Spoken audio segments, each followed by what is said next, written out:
సత్యసాక్షి అనుదిన మన్నా ద్వారా మీ అందరికీ శుభోదయం. నేటి యొక్క వాగ్దానము 1 దశల పత్రిక 5వ అధ్యాయం 28వ వచనం. యేసుక్రీస్తు కృప మీకు తోడయుండును గాక. ఆమేన్. ప్రియ కుమార కుమార్తె, ఈ ఉదయకాల సమయంలో ఒంటరిగా ఉండాలని బాధపడుతున్నావా? నీ చుట్టూ అనేకమైన అగాధమైన పరిస్థితులు ఉన్నాయి. వాటిలో నుంచి నువ్వు బయటపడలేను అనుకుంటున్నావేమో. దేవుని యొక్క వాగ్దానం తెలియజేస్తుంది, ఆయన కృప మనకు తోడైనది. ఆయన కృప మనల్ని నడిపించును. ఆయన కృప మనకు సహాయం ఇచ్చాను. ఒకవేళ ఈరోజు నేను కలవరపెట్టే అనేకమైన పరిస్థితుల ద్వారా నువ్వు కృంగిపోతున్నావా, నలిగిపోతున్నావా? భయపడక, ఆందోళన చెందక, నేను నమ్ముచున్నాను ఆయన కృప మనతో ఉన్నది.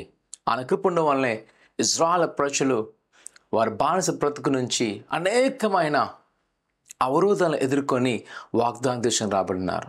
నూతన సంఘము అనేక హింసలు పట్టాయి, కానీ అనేక మంది క్రైస్తవులుగా మలచబడి ఉన్నారు. ఈరోజు ఆ స్ఫూర్తితో భయపడక, ఆందోళన చెందక, ఆయన కృప మనల్ని విడుదలచ్చాను. ఆయన కృప ప్రతి బంధకాల నుంచి విడుదలచ్చాను. ఆయన కృప ప్రతికూల పరిస్థితుల నుంచి నన్ను దాటివేసి విజయవంతులుగా చేయను. అవన్నీ ఈరోజు దేవుని యొక్క వాక్యంతో ప్రోత్సహించబడు.